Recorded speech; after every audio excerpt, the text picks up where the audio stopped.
un atelier live couture.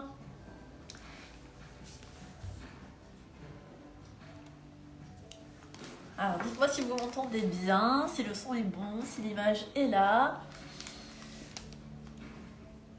Bonjour à tous.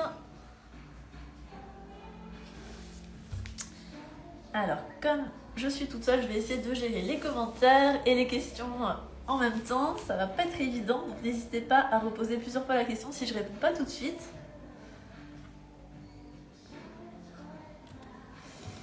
On est en direct du magasin de Zodio Metz. Je suis Laura, la leader communauté créa de Metz.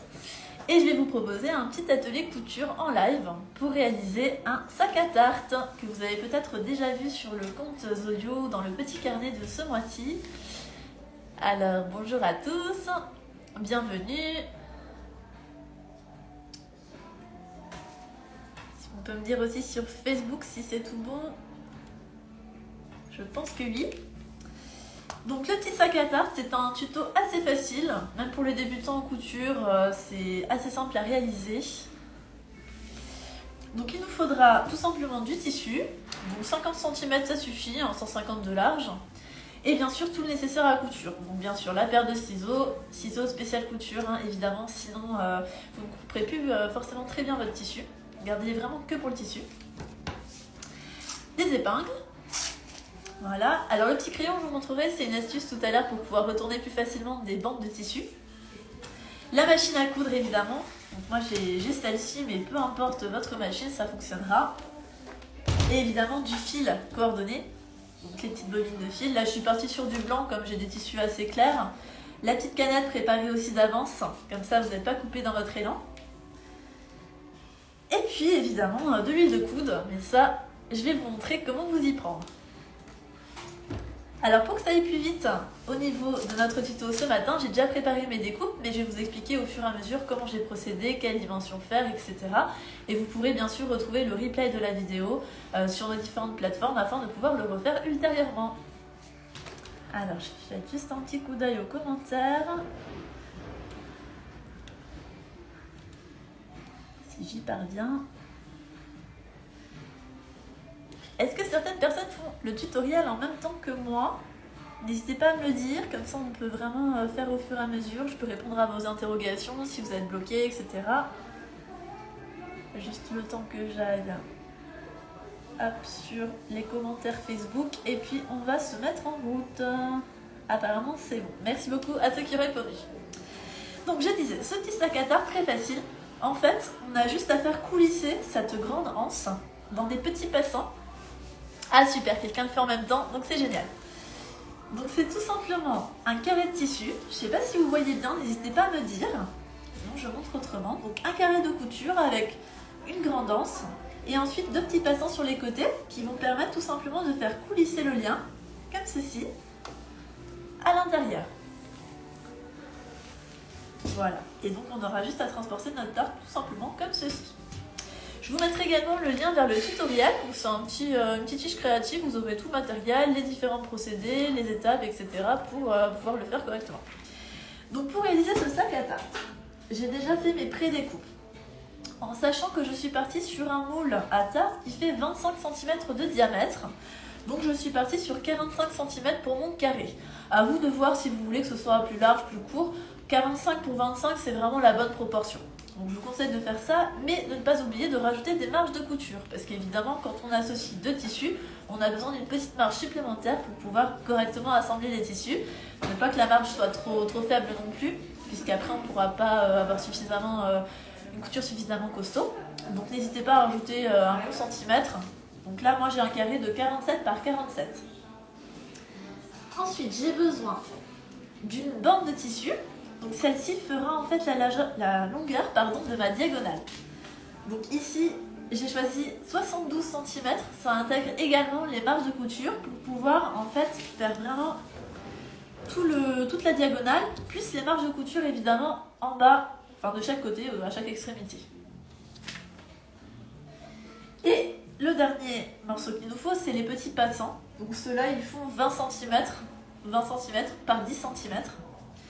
Voilà, donc c'est la même largeur que la grande bande. qui va nous permettre du coup de faire les deux autres extrémités de notre carré et ainsi faire les passants pour pouvoir passer l'anse dedans. Est-ce que pour l'instant vous avez des questions? Alors on me dit que c'est plutôt astucieux, donc c'est cool. Alors moi j'ai choisi ce genre de tissu, donc je suis restée sur des tissus assez pastels. Vous pouvez vraiment choisir ce que vous avez envie comme tissu, plus ou moins rigide. Là c'est des tissus, c'est du coton, donc c'est quand même assez fin. Vous pouvez prendre un tissu un peu plus costaud si vous voulez que ça ait plus de tenue, mais tous les tissus conviennent, il faut juste en avoir deux. Donc là j'ai un tissu qui va me servir de doublure et un tissu qui va me servir d'extérieur. Ça va jusque là? Pas de questions particulières? Ça a l'air d'aller. Donc, on va commencer. Alors, je mets mes petites anses de côté pour l'instant. On les utilisera un peu plus tard. Ma petite machine à coudre est déjà prête, c'est-à-dire que j'ai déjà mis mon fil et ma canette pour gagner un peu de temps. Donc, hop. J'ai déjà épinglé mes deux tissus ensemble. Alors, l'épinglage, vous voyez, c'est un peu particulier, donc c'est perpendiculairement au bord du tissu. Pourquoi? Parce qu'en fait ça va nous permettre de passer dessus avec l'aiguille de la machine à coudre sans risquer de la casser en fait, hein. Tout simplement on pèse dessus et ça évite de les enlever au fur et à mesure. Alors qu'est-ce qu'on fabrique? On fabrique un sac à tarte. Le voici. Voilà, donc pour transporter ces tartes plus facilement et avoir un petit rangement sympathique. Alors la taille des petites anses. Donc je reprends le carré, le grand carré fait 47 par 47, donc en doublure et en tissu extérieur. La grande anse fait 72 par 10 et les petites anses font 20 cm par 10. Et j'en ai deux.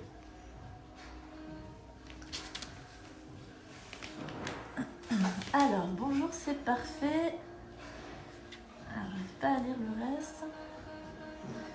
Il y a 2 ans en atelier, je ne me souvenais plus. Ah bah super, donc on va pouvoir commencer à le faire. Donc pour l'épinglage, n'hésitez pas à utiliser cette technique qui consiste à mettre en perpendiculaire du bord du tissu, ça permettra de passer plus facilement avec l'aiguille de la machine dessus. Le but étant de faire le tour complet de notre carré en laissant une petite ouverture. Donc c'est une ouverture qui permettra de retourner, de mettre sur le beau côté de notre tissu. Donc pour ça, j'ai pas fait de repère particulier, de traçage particulier. En fait, moi j'utilise le bord du pied de biche comme repère. C'est-à-dire que mon bord de tissu va vraiment longer mon bord de pied de biche. Ça permettra d'avoir une marge régulière et de ne pas trop se perdre dans tous les traits qu'on pourrait tracer. Là, c'est vraiment le repère visuel du pied de biche. Ouais, c'est ça, les petites anses font 20 par 10. Alors, désolée, je regarde les commentaires en même temps. Super. Alors, donc on commence. Alors, je me suis mis 2 petites épingles de couleurs différentes afin de pouvoir repérer l'ouverture de mon carré. Donc comme je le disais, je cale le bord du pied de biche. Alors je ne vais pas pouvoir vous montrer très facilement, mais mon bord de pied de biche est calé contre mon bord de tissu. Et le but étant d'avancer comme ça tout du long. C'est parti. Bien sûr, on est en point droit. Alors vous pouvez choisir un point de la taille que vous voulez. Moi je suis sur 3. Tout dépend de votre machine aussi, quelle variation elle propose, mais 2,5, 3 c'est très bien. Et on y va. Donc on commence par faire quelques points en avant, 2-3 points pas plus. Et on va faire ce qu'on appelle un point arrière. Le point arrière, très important, ça permet de bloquer le fil, en fait, de faire une sorte de nœud, comme lorsqu'on coud à la main. On y va. Donc quelques points en avant, je l'appuie sur mon point arrière et je fais aussi 2-3 points en arrière. Là, mon fil est bloqué, je peux continuer normalement.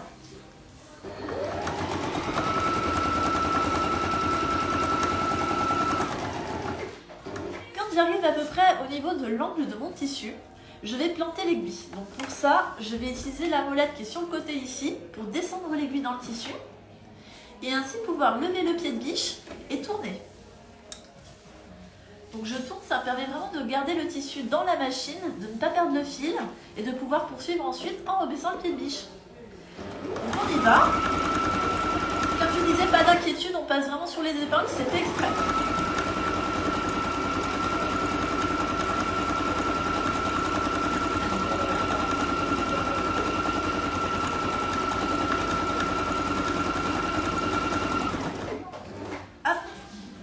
un petit truc comme ça.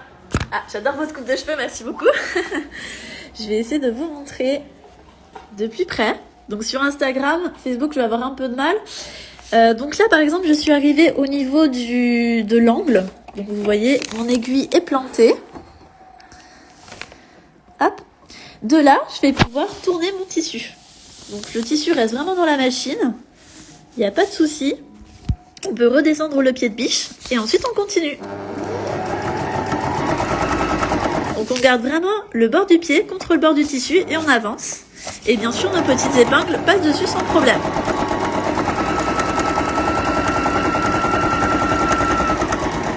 Voilà. Je vais remettre la caméra là-bas. Et on continue.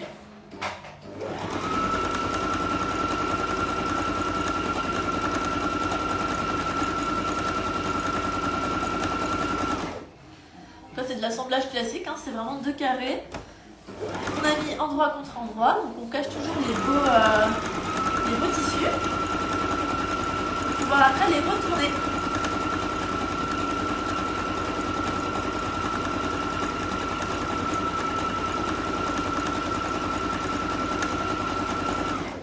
Alors là, j'ai presque fait le tour de mon carré. Je vais retrouver mon point de départ. Donc il faudra bien s'arrêter sur la deuxième épingle. Et quand j'arrive à la deuxième épingle, je refais un point arrière. Super important les points arrière, n'oubliez pas, hein, c'est vraiment ce qui va tenir votre couture. Alors, je vous montre de plus près. Donc là, j'ai bien ma piqûre qui fait tout le tour de mon carré. Et entre mes épingles, j'ai bien une partie non cousue en fait qui va permettre de retourner mon tissu. Vous avez déjà fait des masques? Oui, bah oui, évidemment, hein. On a été beaucoup sollicités, les couturières. Hop. Donc quand j'ai fait ça, je vais retirer les épingles. Hop. Bon, on les retire toutes, hein, sinon on va être embêté quand on va retourner, ça risque de faire un petit peu mal aux doigts. Et autre astuce, lorsqu'on a cousu un coin, comme celui-là, pour que le coin soit plus joli lorsqu'on retourne, on va tout simplement le couper. Donc on dégrossit la marge, on fait juste un petit triangle comme ça. Pareil ici. Hop. Et le dernier bout. Voilà. Ça vaut pour tous les coins cousus. Ça fera un plus joli retourné. Ensuite, je reprends l'ouverture, rappelez-vous. L'ouverture que j'ai laissée, et bien tout simplement, je vais faire comme une chaussette, je vais le retourner. Je vais aller chercher tout le tissu qui se trouve à l'intérieur. Alors, j'ai pris un cours, c'est pour faire un coussin. Donc, c'est pour faire un sac à tarte. Je le remontre. Hop. Donc, c'est un petit sac à tarte avec 2 anses et 2 passants pour coulisser. C'est très simple.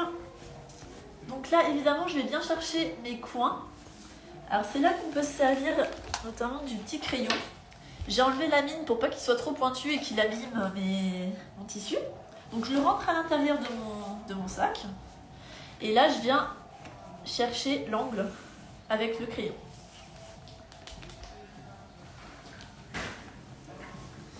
Donc, pareil sur tous les angles. On va bien récupérer le coin. Hop. Ici aussi. Et le dernier. Ici.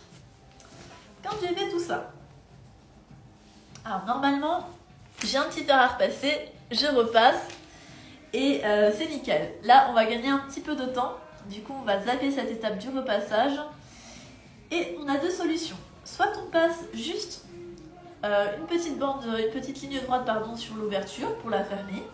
Soit, et c'est plus esthétique à mon sens, il faut faire vraiment tout le tour de notre sac. Donc en fait, on surpique le pourtour du sac. Alors, je vais le faire rapidement. Donc pareil pour l'ouverture, je positionne des petites épingles.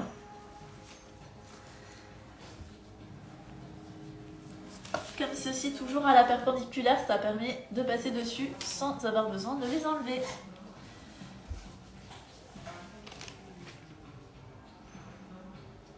Voilà, donc on y va.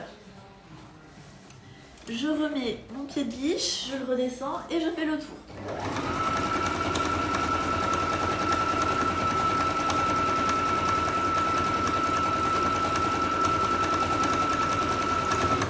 Donc, toujours la même astuce dans les angles, on plante l'aiguille, on lève le pied de biche et on pivote. Et on n'oublie pas de redescendre le pied de biche. Hop. Alors, quelles sont les dimensions? Donc, je vous mettrai la petite fiche créative juste après dans le replay qui récapitulera toutes les tailles, parce que là, sinon, ça va être trop long de tout réexpliquer.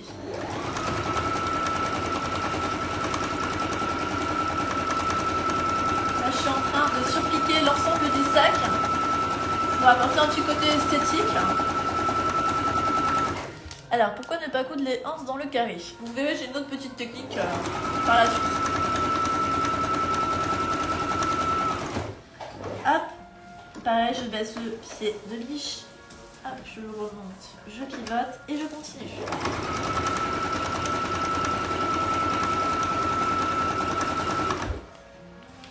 Ah super, quelqu'un a récapitulé les tailles. Merci beaucoup.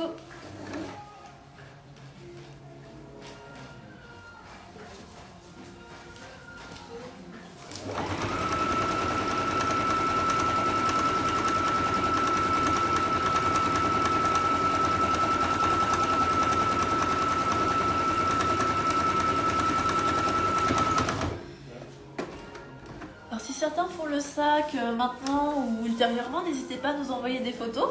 On pourra les repartager de vos créations.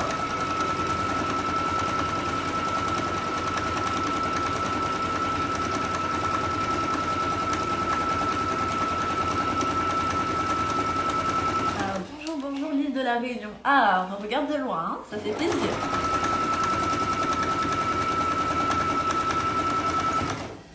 Vous devez avoir une meilleure météo que chez nous, hein.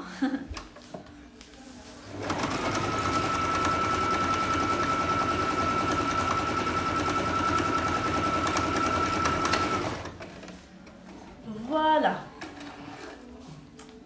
Donc à partir de là, je coupe mes fils. Ils sont passés les ciseaux, ils sont là. Et donc j'ai mon petit surpiquage qui fait le tour. Voilà. Alors ensuite je vais m'occuper de mes anses.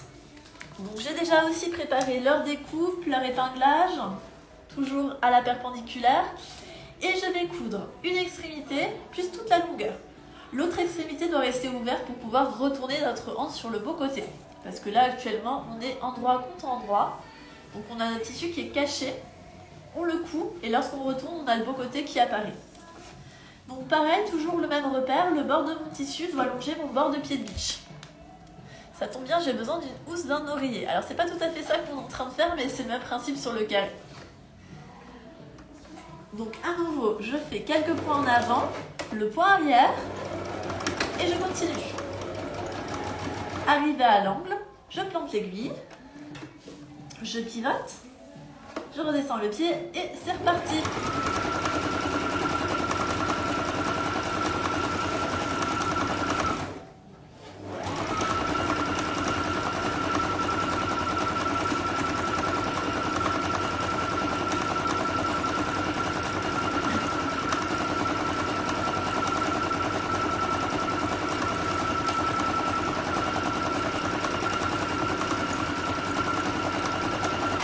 N'oublie pas le point arrière à la fin. Hop, on sort le tout. On coupe les fils. Comme je vous ai montré tout à l'heure, on n'oublie pas de couper l'angle. Hop, un petit triangle dans l'angle cousu, pas dans l'autre, c'est pas nécessaire. Et on enlève les épingles.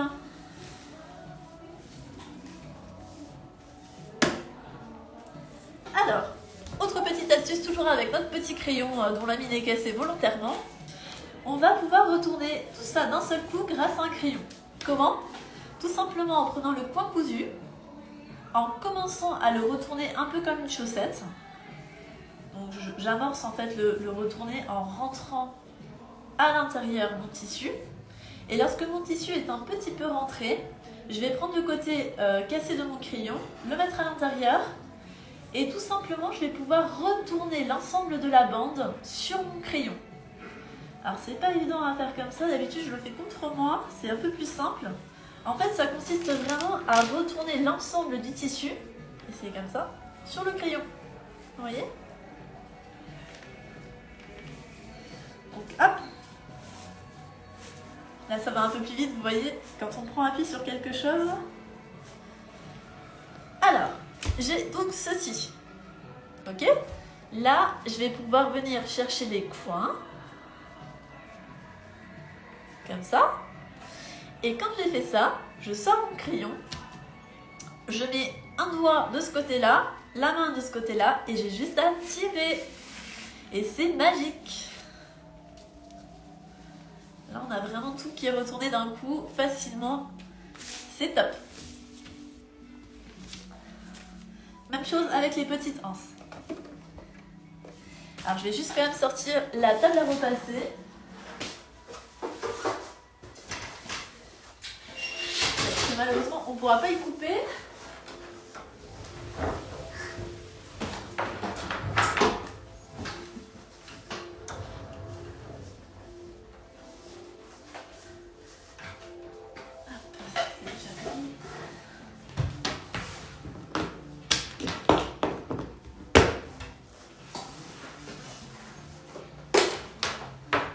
Voilà, alors pourquoi on pourrait pas y couper? Parce que finalement, vous voyez, quand on retourne, bah, on n'est pas, c'est pas bien net, c'est pas bien droit, donc il faudra quand même passer un coup de fer pour bien lisser le tout. Alors, on reprend donc les petites anses de 20 par 10, et pareil, on coud un côté, puis le grand côté, et on laisse l'autre extrémité ouverte. Hop, je soulève, je rebaisse le pied et je continue.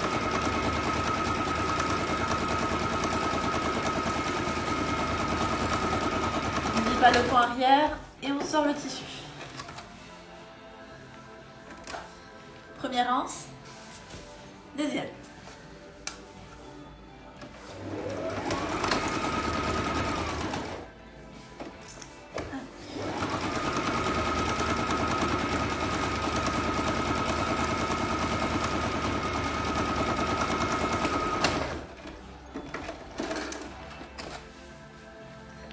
Et voilà. Donc là, on enlève les épingles.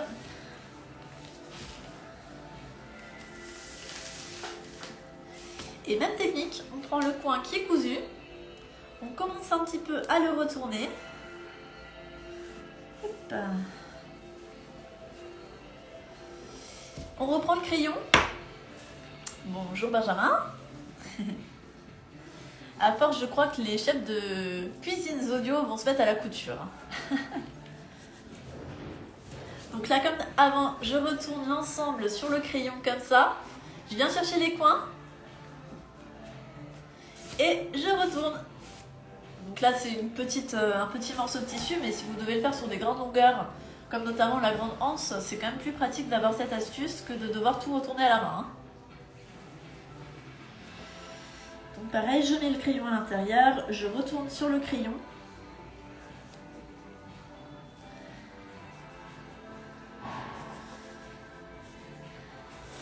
Quand c'est retourné, j'oublie pas de bien sortir les coins. Hop. Et ensuite, je retourne. Alors, ça, maintenant, je vais le passer au fer à repasser pour bien lisser, bien avoir un tissu bien à plat. Il est déjà chaud, donc c'est bon. Alors, vous voyez la différence entre un tissu repassé et un tissu non repassé, donc c'est vraiment important. Et je fais de même avec la grande anse. Donc là, je vais le faire au fur et à mesure. On ressort bien toute la marge de tissu et on passe un coup de fer. Un coup de fer avec la vapeur, c'est l'idéal. Comme ça, on a directement le tissu qui est bien plaqué.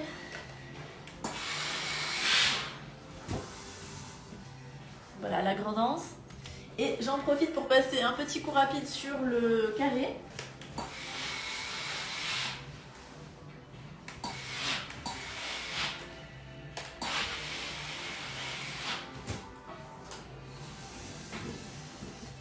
Voilà pour le fer à repasser. Donc on reprend notre carré. peu de place.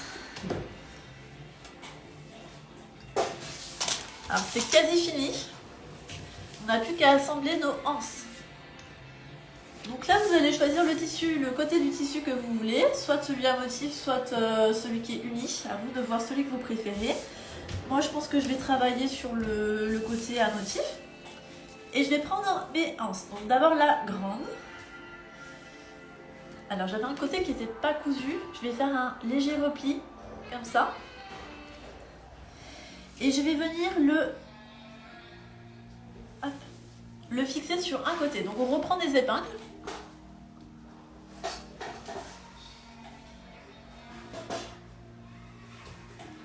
Là. Je vous montre quand même ce que ça fait. Quand c'est assemblé, vous voyez, j'ai mes petits passants. Alors on m'a dit tout à l'heure qu'on pouvait aussi les coudre à l'intérieur directement du carré. Effectivement, on peut aussi. Là, je voulais un petit côté, voilà, visible. Donc j'ai choisi de le faire comme ça. Alors je reprends, donc on plie le tissu. Et on le positionne.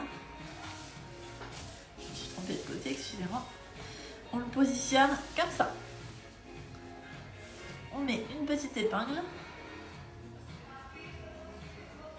Ça donne ça. Ok? Après, je mets tout à plat et je reviens faire pareil de l'autre côté. Donc le petit pli et je positionne sur le côté. Voilà, pour l'instant j'ai assemblé la grande anse au milieu. Je reprends une épingle, je reprends mon petit passant, je le plie en deux. Et pareil, je replie un petit peu sur le haut pour pouvoir après venir le positionner sur l'un des côtés.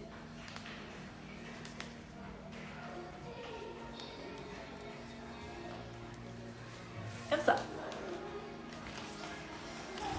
Alors, bonjour, est-ce que votre tablier, on peut le retrouver en vente? Alors non, il faut travailler chez Zodio pour avoir droit au tablier.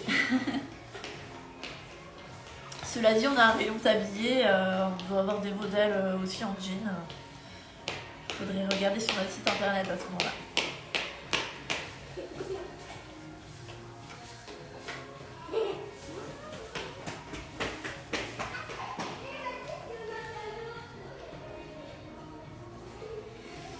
Voilà, donc là j'ai assemblé tous mes petits morceaux de tissu. Donc j'ai les deux passants et j'ai la grande anse.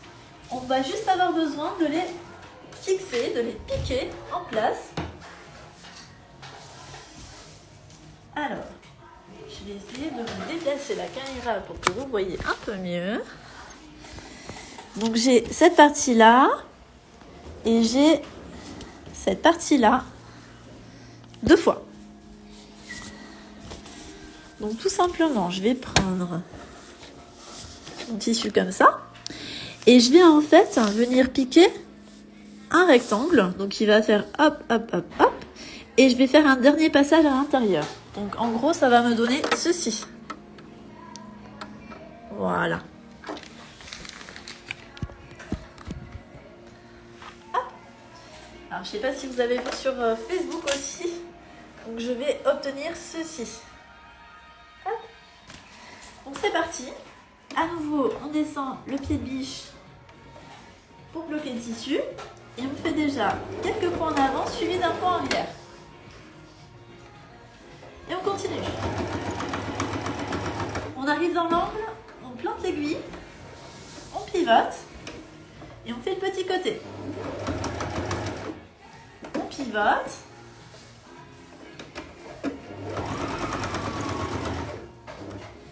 On pivote.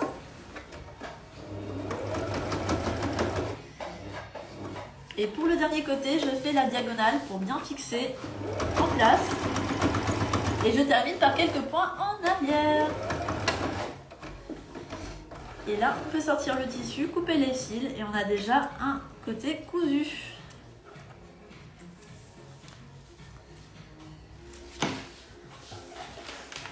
Ça donne ceci.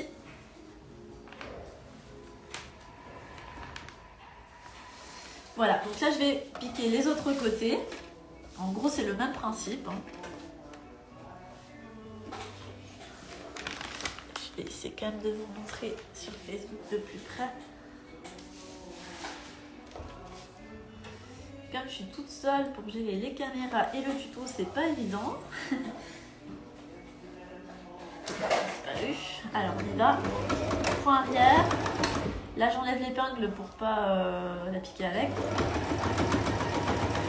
Voilà, j'arrive dans le coin, je plante l'aiguille, je lève le pied de biche, je pivote et je continue. Voilà, je plante l'aiguille, je pivote et je continue. Pivote.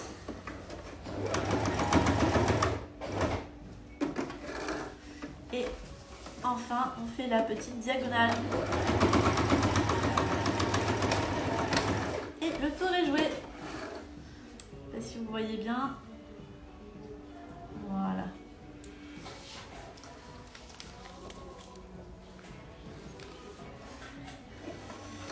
Alors, je ressors ceci.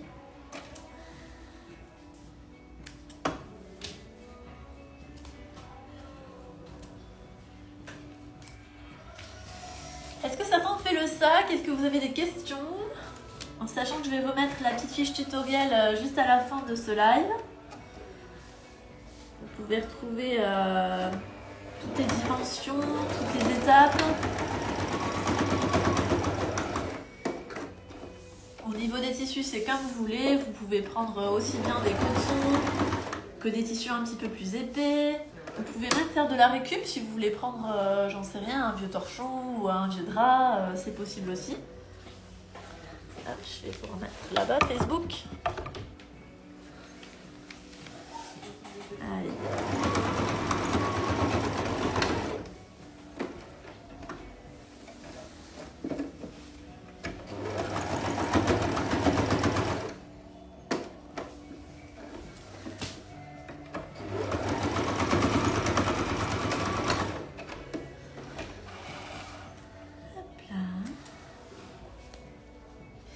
Merci pour le tuto, de rien, avec plaisir. Il y en aura d'autres d'ailleurs sur la page aussi de Zodiomess, il y en a régulièrement. Alors, vous faites des tutos couture régulièrement? Oui, du coup, c'est ce que j'étais en train de dire, donc pas que couture. Il y a aussi d'autres thématiques et on fait aussi pas mal de petites vidéos tutos, pas en live en fait, que vous pouvez regarder directement sur YouTube.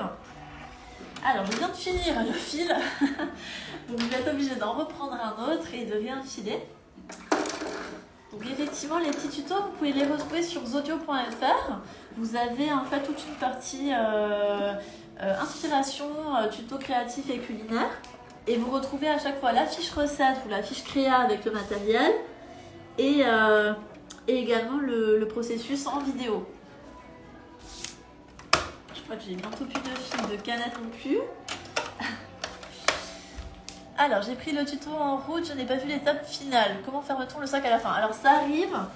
En fait, on va juste terminer de coudre la dernière anse. Et vous allez voir, c'est super facile. C'est juste... ça va juste coulisser.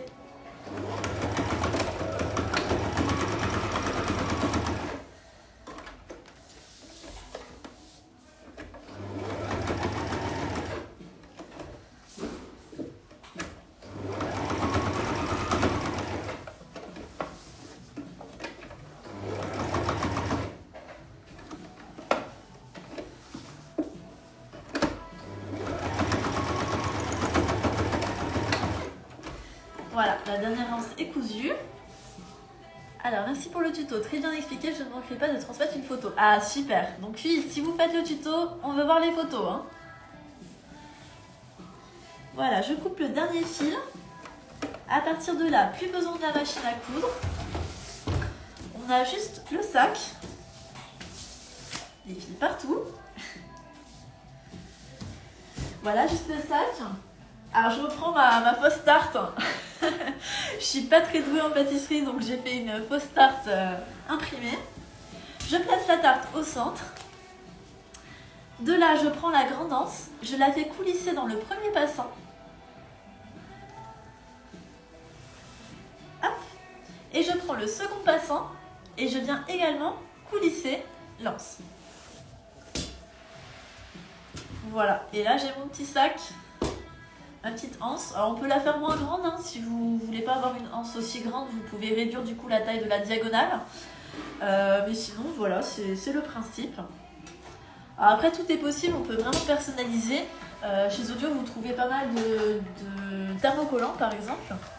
Donc on peut découper des formes, des choses, par exemple, j'ai fait un modèle sur celui-ci. Donc celui-ci, il y a des petits concours qui sont prévus bientôt, donc n'hésitez pas à rester connectés sur nos pages, donc sur celle de Zodio et sur celle de Zodio Metz, parce qu'on va vous les faire gagner. Et par exemple sur celle-ci, j'ai utilisé la Cricut. Donc la Cricut, c'est une machine de découpe, de personnalisation. Donc j'ai tout simplement utilisé cette machine, j'ai découpé miam miam, et après je suis venue le thermocoller sur mon tissu. Et comme ça personnalise vraiment le sac. On peut aussi, je sais pas, si on veut offrir la tarte à quelqu'un, mettre le prénom de la personne, pour une occasion particulière. Enfin, c'est vraiment tip top cette machine. Donc voilà, je vous remercie à tous d'avoir suivi ce tutoriel. N'hésitez pas, donc, si vous avez fait l'agréa maintenant ou plus tard, à nous envoyer des photos. Aussi à nous dire si vous avez des idées de tutoriels que vous voudriez qu'on fasse ensemble en live, en attendant que les ateliers puissent réouvrir. Et puis je vous dis à bientôt pour d'autres lives ou pour d'autres vidéos. Retrouvez tout ça sur zodio.fr et on sera là en magasin pour vous accueillir, pour vous aider à réaliser tous vos projets. Voilà, merci beaucoup, à bientôt!